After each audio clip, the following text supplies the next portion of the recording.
turabasuje mu izina rya Yesu Kristo.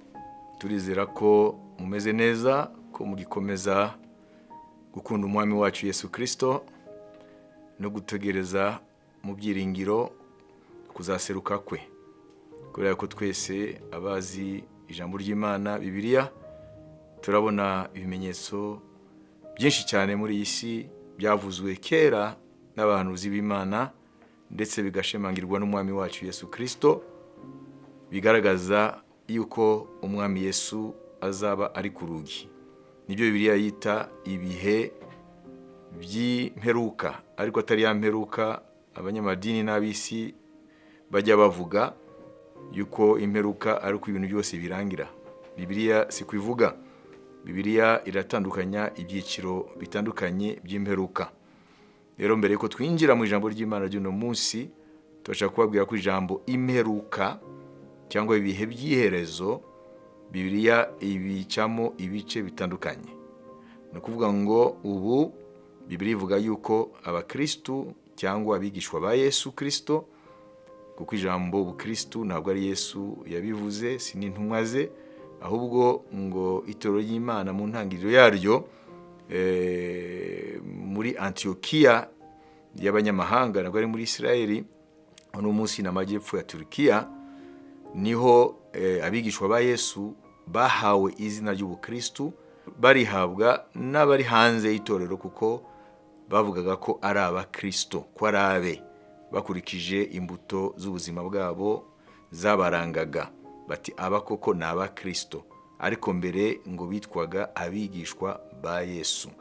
Aho ni muri ibyakozwe n'intumwa ibice 11 ku murongo wa 26, niho bwa mbere abigishwa ba Yesu bahawe izina ry'ubukristu.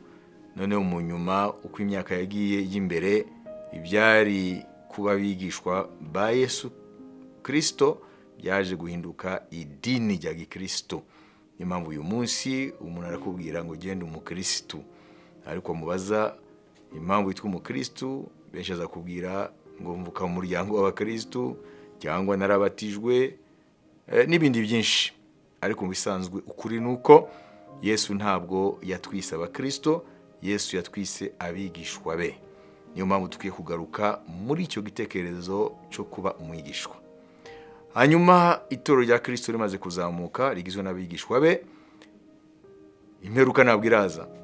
Hazahita hima ingoma y'uwitwa Antikristo, izamara imyaka 7, ariko Bibiliya ikayicamo icyo bibiri iyo ngoma ya Antikristo. Igihe cya mbere kigizwe n'imyaka 3 n'igice, kizaba ari igihe cyo gushukwa na Antikristo yuko agaruye ituze n'amahoro mu isi. Hanyuma igice cya kabiri kigizwe n'imyaka 3 n'igice, cyitwa igihe cy'umubaro mwinshi, cyangwa mu Gifaransa la grande tribulation. Icyo gihe rero kizarangizwa n'intambara y'isi yose yitwa Armageddon, izaba ikaze cyane muri Israeli, cyangwa mu Gifaransa niho hazaba hari epicentre de la guerre d'Armageddon. Ariko amahanga yose yo kwisi azakuranizwa hamwe kurwana muri ya bice. Ngo twabivuze, intambara iri hagati ya Israel na Hamas ntabwo ari Armageddon, ariko iraganisha ku mugihe cya Armageddon. Hanyuma noneho nyuma iyo ntambara imaze kugera ku muso, imaze kukara cyane, hamaze gupfa 2/3 by'Abisirayeli, niho bazatabaza Mesiya wabo, kuko bazabanza bakire Mesiya utari ukuri, le faux Messie. Kandi ubu birakaze cyane muri Israeli, mu bice by'Abayahudi bahagaze ku mahame y'idini rya Mose, aribo bita les Juifs orthodoxes et ultra orthodoxes. Ubu bamwe banavuga ko Mesiya amaze kuba muri bo, asigaye ko yishurira Israeli mu gihe kitazwi kiri imbere, cyangwa muri iyi minsi nyine. Hanyuma rero bamaze gushukwa n'uwo Mesiya utari ukuri, noneho bazahamagara Imana ya Abrahamu na Isaka na Yakobo, basekuruza babo, ngo Imana noneho yohereze Mesiya ukuri. Aho niyo Kristo rero ukuri, ariwe Yesu w'i Nazareti, umwe wabambwe ku musaraba, azahita agarukana n'abera be bose, ahagarika iyo ntambara ya Armageddon, noneho azana amahoro n'ihumure mu isi, yima ingoma y'amahoro y'imyaka 1000. umurwa mukuru w'isi yose icyo gihe uzaba ari Yerusalemu. Hanyuma nyuma y'imyaka 1000 rero niho rero ya mperuka ab'isi bajya bavuga batazi yari byo, niho izahitiza rero, noneho abapfuye bose bazuke bahagarara imbere y'intebe y'urubanza y'Imana ishobora byose. Noneho abakoze ibyaha batigeze bemera ubutumwa bwiza bwa Yesu Kristo bazajugunywa mu nyanja yaka umuriro n'amazuku, nibwo rupfu rwa kabiri. Niho bazahora iteka ryose na Satani n'abadayimoni be, hamwe n'abantu babiri b'abagabo babiri bazaba barayobeje isi, baratumye isi yoba muri cya gihe cya Antikristo. Uwo ni Antikristo, azaba ari umukuru w'ibihugu by'uburengerazuba, hanyuma azafashwa n'umuhanuzi w'ibinyoma uwo muri Isirayeli mu muryango wa Dani, wazakoresha ibitangaza, na nizo zatuma abisirayeli bashukwa bibaza ko ari Mesiya, kuko abisirayeli barazi ko Mesiya ari n'umuhanuzi. Ubwo rero ibi turimo rero twebwe ntabwo twitega imperuka twebwe, ahubwo twiteze umunsi w'amahirwe wo kuzahishurwa k'umwami wacu Yesu Kristo, nkuko Bibiliya ibitubwira muri Tito ibice 2 uri ku murongo wa 11 kugeza ku 15, ngo turategereje ngo ubuntu buhesha agakiza abantu bose bwarahishuwe, kandi butwigisha kwiyambura ibyaha byose no kutubaha Imana n'irari ry'isi, ahubwo tugaharanira imirimo myiza yo gukiranuka, none tukitega ukuzaseruka k'umukiza wacu ava mu ijuru, ngo niwo munsi w'amahirwe w'ibyiringiro by'amahirwe. Ça veut dire le jour de l'espérance, la bienheureuse espérance. Ibyo rero nibyo twiteze twebwe, ntabwo twitega imperuka y'isi, twitega ukuzaseruka k'umwami wacu Yesu Kristo. None hagati aho isi iri mu bihe bikomeye, umuntu wese uri mu isi arabibona, ubuzima ntabwo bworoshye, ibintu bigenda bizamba, ubukungu bugenda buhungabana, ibicuruzwa bigenda bihura n'ibibazo, mbese umuntu wese mu rwego rwe afite ibibazo ahanganye nabyo, kubera ko isi kuva Covid iza, hanyuma hakaza intambara ya Ukraine n'Uburusiya, hinjiyemo intambara ya Israel na Hamas, n'ibindi bibazo bitandukanye, indagurika ry'ibihe, imyuzure, imiyaga, imitingito. Ibyo byose ni uruhurirane rw'ibibazo bigira ingaruka ku buzima bwa muntu wese utuye muri isi. Kubw'ibyo rero ari byo Imana ibwira itorero mu gihe rizaba rikiri mu isi muri ibyo bihe bikomeye, ariko bikomeye cyane ntabwo itorero rizabibona, niko biritubwira, ariko ibihe bikomeye twarabyinjiyemo, ariko ibikomeye cyane bizaba inyuma yo kuzamuka kw'itorero no kuvanwaho ubuntu bw'Imana mu isi. Ibyo bihe ntabwo biraza, ariko nubwo bitaraza n'ibi turimo ntabwo byoroshye. None Bibiliya ivuga ko tukwiye gukora iki? Umutwe w'ijambo ry'uno munsi uravuga ngo umuti wo kurwanya kwiganyira, guhagarika umutima n'ubwoba bw'ibiriho n'ibizaba. Umuti wo kwiganyira, umuti w'agahinda, umuti w'ubwoba bw'ibiriho n'ibizaba, kuko yako ibintu byose nicyo bigamije kugira ngo byangize mu mwana w'umuntu ibyishimo byo kubaho. Bibiliya rero iratubwira umuti Imana yatanze. Uwo muti rero uri mu rwandiko rwa mbere Paulo yandikiye Abatesalonike, kandi uwo muti Imana ivuga ko ari itegeko ko ubwoko bwayo bukwiye kunywa. Abatesalonike ba mbere ibice 5 ku murongo wa 12 tugeze ku murongo wa 24, ariko umuti nyirizina uri ku murongo wa 16. Ariko kugira ngo tubumve neza tukwiye gusoma aha hose. Ariko bene data, turabingingira kugira ngo mwite ku bakorera muri mwe, babategekera mu mwami wacu, babahana, kuvuga ngo nabatuyobora mu nzu y'Imana, mu itorero ry'Imana, mububahe cyane mu rukundo kubw'umurimo wabo, mugirirane amahoro. Kandi turabahugura bene data kugira ngo mucyahe abica gahunda. Kuvuga ngo abantu baba mu kavuyo, ubuzima bwabo butari in order, butari ku murongo. Mukomeze abacogora, mufashe abadakomeye, mwihanganire bose. Murebe hatagira uwitura undi inabi yamugiriye, ahubwo mujye mukurikiza icyiza iteka mu byo mugirirana no mu byo mugirira abandi bose. Mwishime iteka. Wa muti rero n'uyu turaza kuwusobanura. Mwishime iteka, iyo ni iteko ry'Imana. Mwishime iteka, musenge ubudasiba, kuko ari byo Imana ibashakaho muri Kristo Yesu. Uyu ni umuti Imana itanga.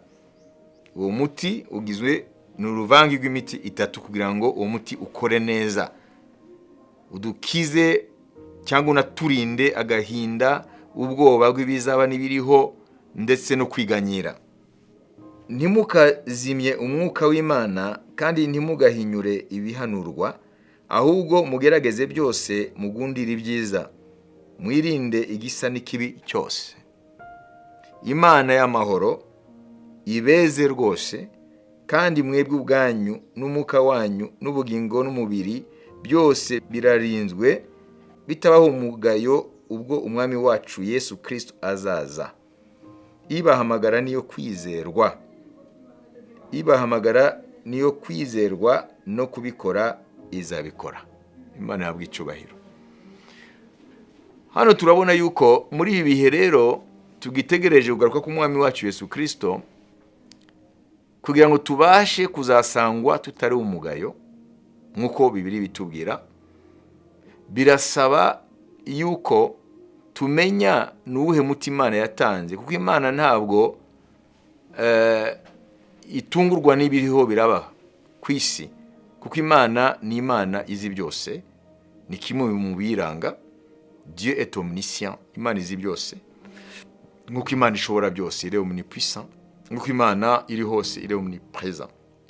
Rero ibi bihe yarabimenye, itanga n'umuti rero uzafasha itorero ryo muri icyo gihe cya nyuma, igihe itorero rizabona umwami Yesu. Uwo muti rero uravuga ngo mwishime iteka. Filipi ibice 4, Pawulo arabivuga, ibice 4 ku murongo wa 4, ngo mujye mwishima mu mwami wacu iminsi yose. Yewe nongeye kubivuga nti mwishime.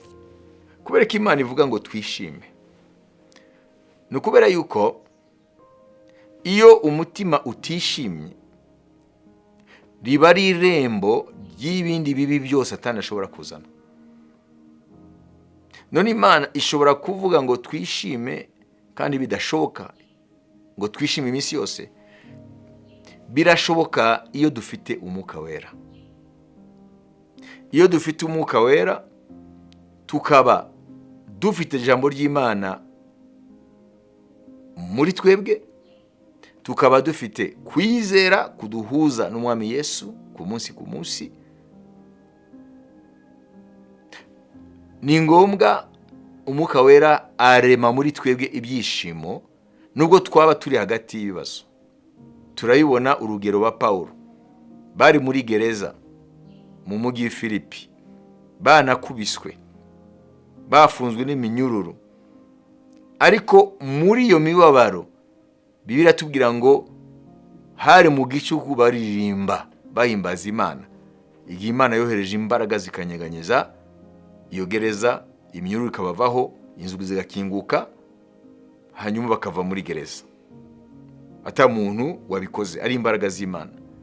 Aho niho twabona yuko utwandikira ngo mwishime iminsi yose, ngo nongeye kubisubiramo nti mwishime, nuko ibyo yabibayemo. Birashoboka rero yuko dushobora kwishima ibihe byose no muri byose.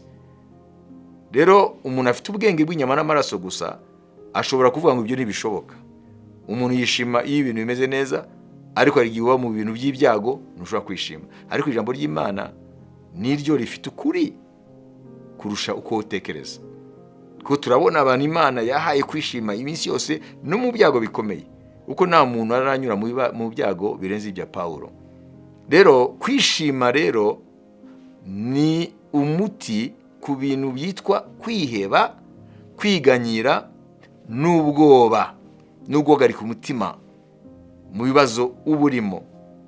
Ndetse hari n'igihe duhagarika umutima ku bibazo bitaranaza, Satani akatuzanira ibibazo bitaravuka, tugatangira kubabazwa n'ibintu bitaraza.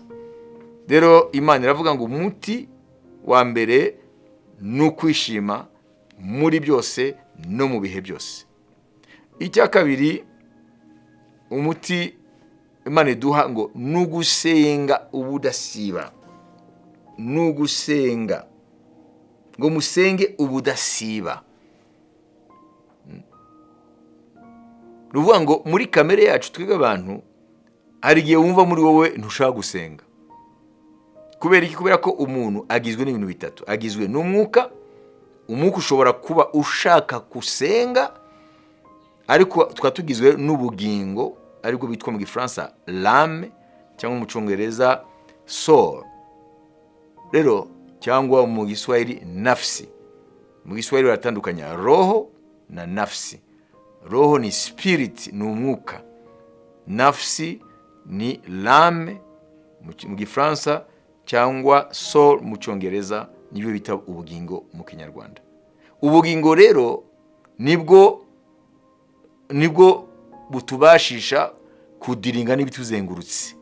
Iyo ubonye ikintu cyiza urishima muri wowe, ni mu bugingo bwawe, ntabwo ari mu mwuka.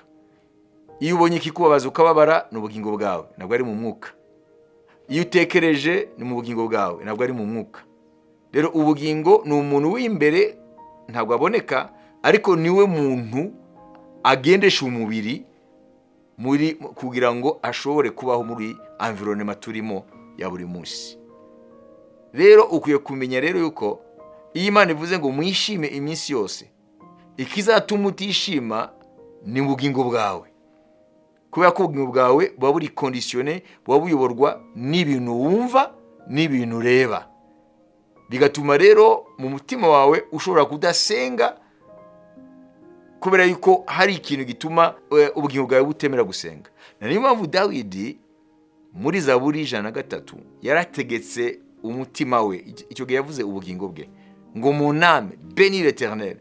Yarategetse ubugingo bwe ngo buhimbaze Uwiteka, akanabwibutsa ngo ni ukubabarira ibyaha byawe byose, ni nawe gukiza indwara zawe zose, na niwe aza gukiza ikuzimu. Urumva rero ko Dawidi yarabimenye, yamenye ko icyo kintu gituma adashaka guhimbaza Imana mu mwanya ubwo yari muri situation itoroshye, kuko yabaye mu bihe bikomeye by'intambara. Rero ubugingo bwe bugashaka kudahimbaza Imana, hanyuma arabutegeka. Kuvuga ngo mu mwuka yarashakaga kuhimbaza Imana, ariko mu bugingo hakaba irindi jwi ridashaka ko ahimbaza Imana. Muribuka na Yesu Kristo byajoro Getsemane baje kumufata, yabwiye abigishwa be ba Petero ngo musengane nanjye. Umutima urakunze, ariko umubiri w'intege nke. Nivuga ngo ubugingo rero bugendana n'umubiri rero, kubera icyaha cyinjiye, noneho kivana umwuka ku ngoma. Ubugingo rero bufata umwanya w'umwuka, noneho n'umubiri nawo ugira imbaraga ku bugingo. Niyo mpamvu biri tubwira ngo abumvira kamere ntibashobora kunezeza Imana, kuko kamere igihe cyose irarikira iby'Imana yanga. Ngo abayorwa n'umwuka ngo nibo bana b'Imana, ngo nimuyorwe n'umwuka ngo nibo mutazasohoza irari ry'umubiri n'iruba rya kamere. Rero uyu munsi Imana iratubwira ngo munezerwe iminsi yose no muri byose, kandi icya kabiri ngo musenge ubudasiba. Imana izi impamvu ivuga ko dukwiye gusenga ubudasiba, kubera ko amasengesho niko rufunguzo rutwinjiza mu nsinzi, kuko tuzengurutswe na miliyari umubare utabarika w'abadayimoni, kubera ko iyi si Bibiliya yita isi y'umwijima. Abo rero bakoresha situation zose kugira ngo badushire muri gereza yo kwiheba, badushire muri gereza yo kutishima, badushire muri gereza y'uko ibintu bicitse nta garuriro. Rero batwambura ibyiringiro. Rero uyu munsi rero Imana irakubwira ngo ibi bihe urimo, ibi bihe isi irimo, ibi bihe itorero ririmo, ntabwo byatunguye Imana. n'Imana yateganije rero umuti ku bayo kugira ngo hagati y'ibibazo, hagati y'umwijima, bashobore kwishimira Imana, bashobore gukomeza gusenga Imana hamwe no guha Imana amashimwe, amashimwe adakama. Nibyo bintu, kwishima ibihe byose, gusenga budasiba no gushima Imana muri byose. Ibyo bintu bitatu nubigira ikintu ukora buri munsi, witoza buri munsi, usenga Imana ngo igushoboze, uzasanga buri munsi nkuko Pawulo yabivuze uri mu byishimo. Kandi aho niho Imana ikora.